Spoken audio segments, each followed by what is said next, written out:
Hey folks, thanks for joining up. We'll still got a few people joining up, so we're gonna wait just a couple minutes here and then we'll go ahead and get started. Thank you.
This is Daniel.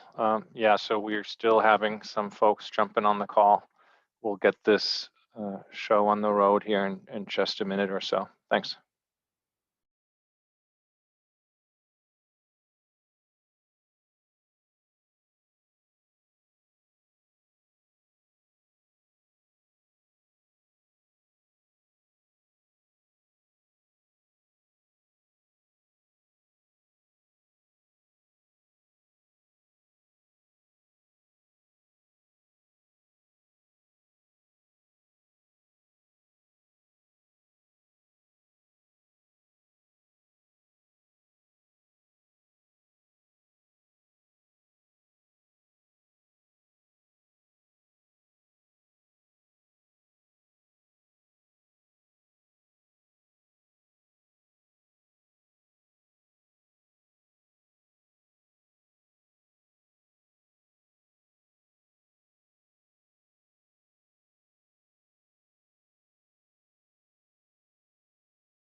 Okay, perfect. Yeah, let's get started. Thanks everyone for joining us today for the webinar in the series Cybersecurity Best Practices. Today we will be talking about limitations of EDR. We'll also be looking at some of the adjacent and complementary technology solutions that organizations can look at to close the gap, go beyond EDR. My name is Daniel Eickhoff. I'm the Director of Sales here, and I have with me Jeff Teitelbaum, one of our senior engineers. Jeff will be doing the demo in a minute, but before we dive into that, let me just introduce to you our company briefly. We are Securus 360. We are a managed detection and response platform company. And in fact, we go beyond MDR. We offer extended detection and response. And what that means is, for starters, we offer multi-vector detection. So in addition to your endpoints, we are monitoring your network devices, security devices. We do user behavior analytics, monitor your logs, your cloud instances, right? Email, identity, and all that stuff. So we really give you a full visibility across your entire network. Then also, we offer a full service response. So once an alert is identified, we jump on it with investigation, verification, containment, and mitigation. And how we deliver that is through our hybrid intelligence platform. It's a two-tiered platform. We have our machine learn-based engine for automated real-time immediate detection and also auto response. So that way we can pick up on threats immediately. Once we are looking at a threat, we have the SOC, right? So we have human analysts look at investigate the threats and then work with you, the customers, on the remediation.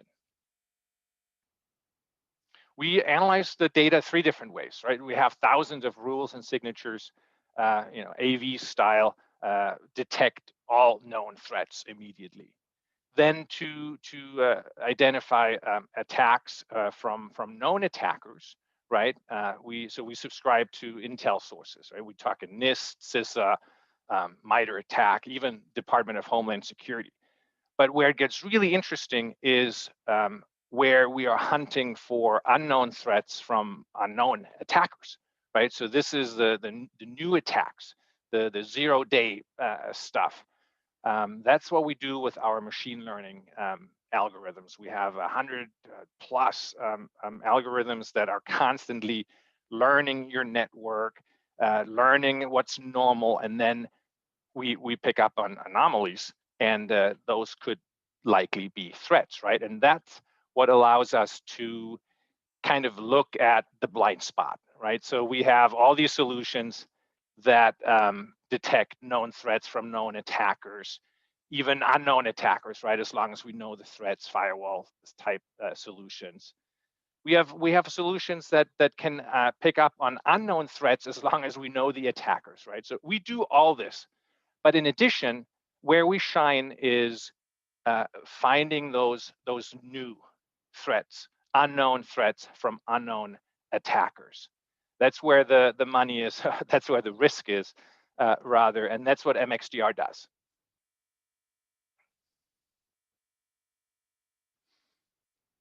So with that quick intro, and if you have any questions about our solution, you can always contact me later. My contact information will be available later. We can always talk about that. But now I'll pitch it over to Jeff. Jeff will kind of go through with his presentation, and then if you guys have questions, feel free to just chat them over to me or Jeff through the app, and then we at the end we will make sure to answer all or at least as many questions as we can. Thanks. All right. Thanks for the great intro, Daniel, and thanks to everyone for taking some time out of your day to review our presentation here. Once again, my name's Jeff Teitelbaum. I'm one of the senior technical support engineer here at Securus 360. And like Daniel said, if you have any questions, you can feel free to type those in at any point, and we'll get to those during the Q&A section. But without further ado, let's go ahead and dive right in. So before I even pull the rest up, this is going to be every EDR solution, even though they're generally doing the same thing, there's always exceptions, right? So this is going to be some general rules on how EDR tends to operate. The reality is everyone needs an EDR solution, but it's really important to understand what it's capable of and its limitations. And the latter is what we're really going to focus on more of today. So a recent report indicated that 84% of all malicious codes are known and 16% are unknown. And of course, these statistics are going to change. There's new threats that come on the landscape every day. Once they're known, they're kind of added to that repository, right? And more signature-based type solutions such as AV are going to be more focused on that. So antivirus is what's going to look for those known threats based on those signatures and definitions. EDR is much more focused on unknown threats based on more heuristic behavior analytics, but it's not generally going to contain threats that are already known. It's looking for malicious processes in memory that are like that, right? It's a much more reactive-based solution. And again, there's lots of different EDR solutions out there, but and some will maybe integrate with antivirus, but many generally do not have or offer any capabilities for detecting known threats. They're really, again, just more focused on the activity that's going on that EDR host, and it's with all the resources it's taking to analyze that behavior. A lot of times it's not really going to do the antivirus portion as well. But of course, we want to look out for known and unknown threats, right? We want to be fully covered and not leave anything unaddressed. So to give a quick example, I mean, let's say you're downloading a malicious file of some sort, right?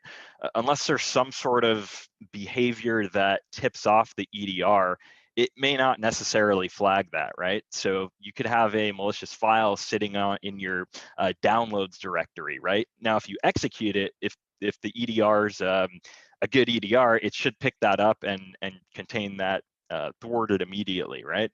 But without an antivirus solution, antivirus is the one where, if you download the malicious file, it matches that signature, it's going to just basically clean it up and quarantine that, right? So I want to give that as an example because it kind of shows what can happen if you just have EDR and no form of antivirus whatsoever, right? It's important to have proactive and reactive based solutions all throughout your cybersecurity posture. And so basically what we're getting at is classical signature definition-based antivirus is still necessary. EDR is certainly not a substitute or replacement for antivirus. You do absolutely need both. Again, some, depending on the solution, may offer both of these, but a lot of times that may not necessarily be the case. So just want to make that clear that both are absolutely needed. So Windows Defender is commonly paired with, or it's very complementary to an EDR solution to, again, protect against those known types of threats. But of course, it's if you want to go with a third-party AV, that's totally fine. Even though Windows Defender has come, to be honest, quite a long way from the Windows 7 days and things like that. Some may still prefer a third-party AV, and that's totally fine, right? But many pair a EDR solution with Windows Defender, and that works pretty well. But another thing to keep in mind is that EDR, it's only going to really be monitoring on the endpoint, right? Process activity, things like that. So only activity that interacts with the EDR host is going to be flagged and detected there. So this means it doesn't really have visibility of the any network activity or events. It's unaware of any threats on the network if that traffic doesn't interact or talk with the EDR host or trigger some malicious process in some way. So can't really detect things like lateral movement of attackers, because when an attacker compromises a host, the first thing they're going to want to do is try to see what else they can get to, right? Those are things that we want to look out for. It's a little bit more proactive in that sense. And, remember, it's definitely want to be as proactive and reactive as possible. So, I mean, to give an example here, if you look at the graphic on the right, again, you ideally want you should have EDR and antivirus. If you just have one or the other, you're a bit less protected, right? So if a machine, let's say, gets compromised and it tries to, unless it's able to, let's say, trigger some sort of remote file execution on another machine. Let's say that destination machine has EDR. Now it may pick up on that. Hopefully it will, right? But that doesn't mean that the lateral movement was detected. It detected the malicious process being executed on that destination machine. So the problem with that is, you want to be able to see as much as you possibly can and take action as quickly as possible. And by just looking at the EDR, we're not looking at all the attempts. We're just kind of looking at things after they happen and responding to the facts. So it's important to have all these technologies combined so that you're being protected as much as possible. But problem here is alert fatigue, right? This is a huge problem where EDR is great. It catches a lot of stuff, but there's a lot of alerts that generally get thrown up. And it's really difficult for IT security teams to manage, especially because they have a lot of other stuff going on, right? They have Active Directory and maybe web servers to maintain, and resetting users' passwords and things like that, right? Depending on how those roles are divvied up. But bottom line, we we all have a lot of tasks to do in this day and age, right? It's it's a pretty fast-paced environment, so the last thing those already strained teams are going to want to do is just, okay, is this a serious threat, or is it screaming fire at nothing, right? um, it takes a lot of resources to do that, and it's really important to ideally go with some sort of managed detection and response solution, or managed extended detection and response to, again, be as covered as possible. You don't want to be looking only at one thing or the other. You want to be looking at as much data as possible.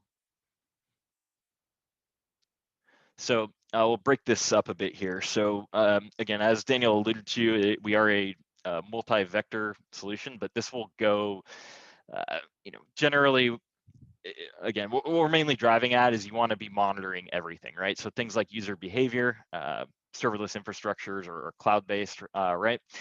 Because pretty much everyone's got some form of cloud in use in this day and age. So really important to tap into that as well. The vast majority are hybrid. You got some on-prem stuff, you may have some stuff in the cloud. So you don't want to be looking at only one particular area. You want to be looking at all these different areas, not just the endpoint, not just the network, but all of it. But then you also need, that's a lot of data to comb through, right? So with a managed extended detection and response solution, first step is to gather all of that data, right? Collect that from all these different sources, and that's going to go into a SIEM. Well, we use Elastic SIEM. Others may use others, but basically, it's going to collect all of that information, where it's then analyzed by a SOC analyst, right? So this is that hybrid intelligence that Daniel was alluding to, where you really need live people viewing it in this day and age. Machine learning goes a long way, but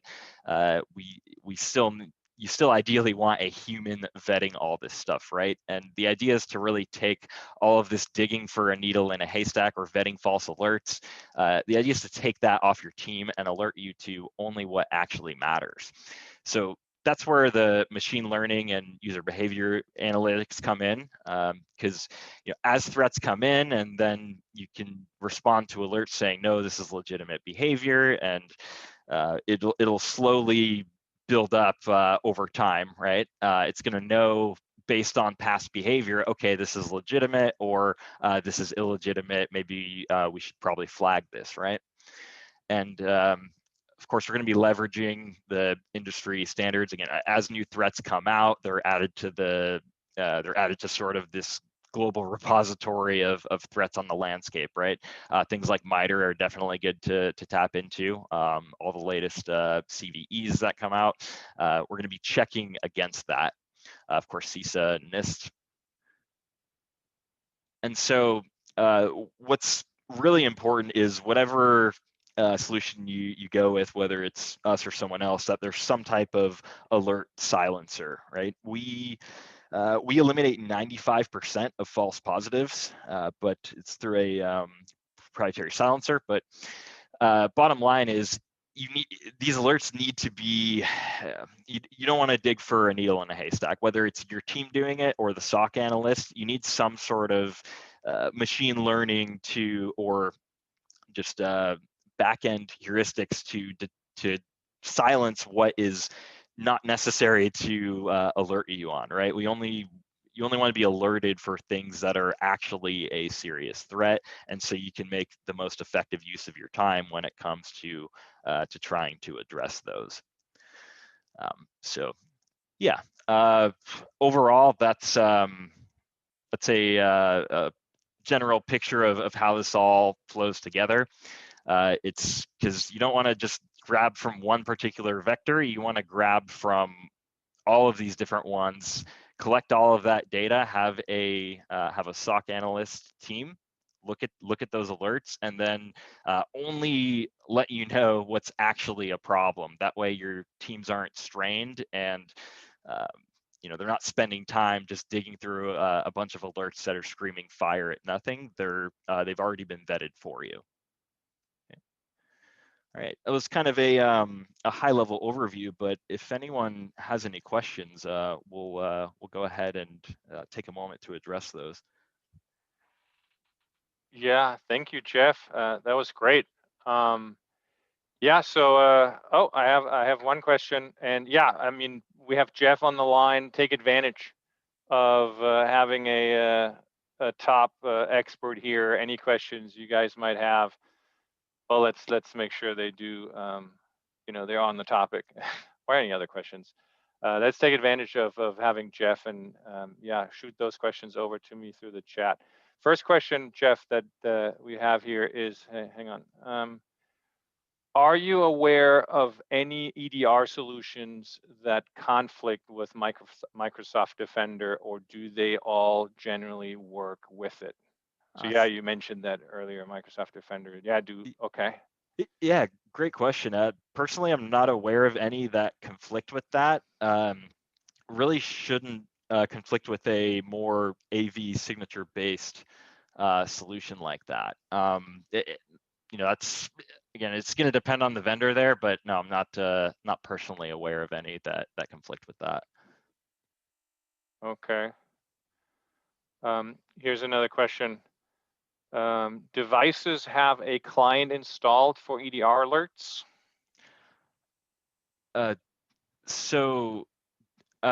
By devices. Not sure specifically what's being asked, but I'll see if I can address it here. And if it's not clear, I'll be happy to reiterate. Devices with EDR, an EDR-based agent, they're going to, at least with our solution anyway, most take this route. They're going to send that data specifically up to the SIEM directly in the cloud. As for network devices, there's not really a agent-based solution on how it's going to collect those. There's going to be a syslog collector that basically there's different integrations, but what we want to do is point that data at a syslog collector that you can install, and with that, it's going to relay all those network events up to the SIEM. So there's a bit of a middle step there, as opposed to the EDR going directly. I apologize if that didn't answer your question. If you want to reiterate as far as the devices you're referring to, I'd be happy to answer that in a different way here. Yeah, and Bill is saying from Windows based computers. Yeah, and then also on a higher level even, first of all, our platform comes with its own EDR. And then we can also leverage, as Jeff said, an existing EDR, and by getting those logs. Okay. Bill, feel free to circle back on that later with us. We'll be happy to discuss that in more detail. But yeah, thank you for the question. Another question is, can EDR software be deployed on servers or only on client PCs? Yeah, you can certainly have EDR on servers. It doesn't have to be specifically on a workstation. Should definitely have EDR on that as well. And yeah, ours can certainly deploy on both. Yeah. Another question is, can you run two different EDR solutions on the same host? Oh, great question. We generally we don't recommend that. Again, they're pretty resource intensive for the most part. So, I mean, 'cause redundant, we think of redundancy as really important, right? But when it comes to EDR, not really the best idea in that case. Even if they don't conflict on initial installation, you don't know as far as updates go if that's ever going to cause a huge problem. So generally really not recommended. Pair the EDR with a classic AV if it doesn't have those functionalities already. Yeah, and also managing from a management perspective to EDR solutions. Yes, good point. That will be a lot more alerts to sort of vet and go through. So it's going to give you a lot more headache than benefit to maintain and try to manage that. Okay, we'll take more. Oh, here. Data. Okay. Question is, can EDR protect against data exfiltration? Yeah, absolutely. Great question. So even though it's not looking at things like lateral movement on the your local network, it will look for things like uploading a lot of data to some suspicious area, right? It's it can, yes. And the benefit of having a managed EDR is you can have the SOC take action there. So if you have if it's 3 a.m. and there's some sort of suspicious upload somewhere, especially if it's very out of the norm for that particular user compared to the data it's already gathered through machine learning, yes, short answer, it can definitely thwart data exfiltration attempts.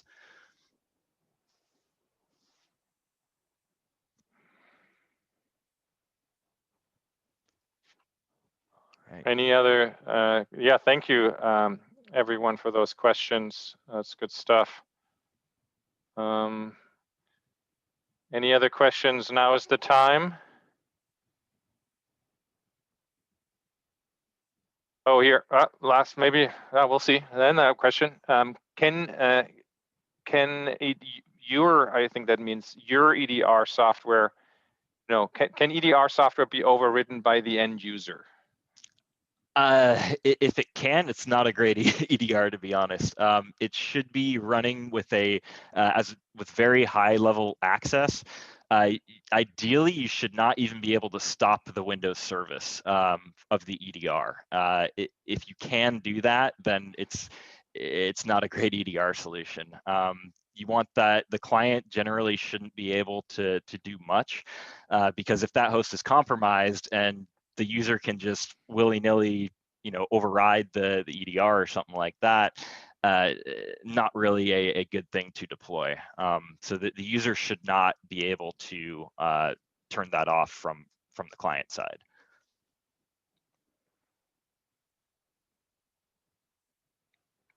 Perfect.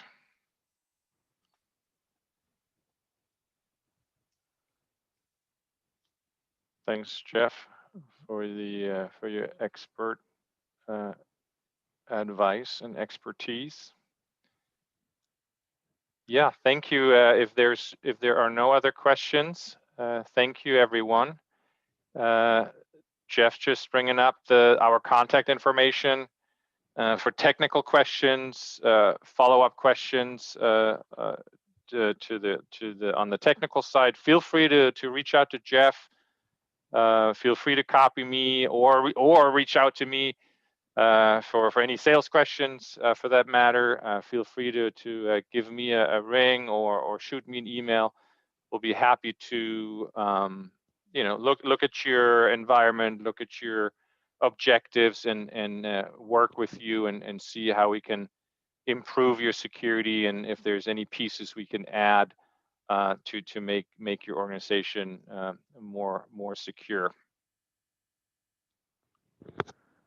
With that, we will be wrapping it up right on time. That's a first.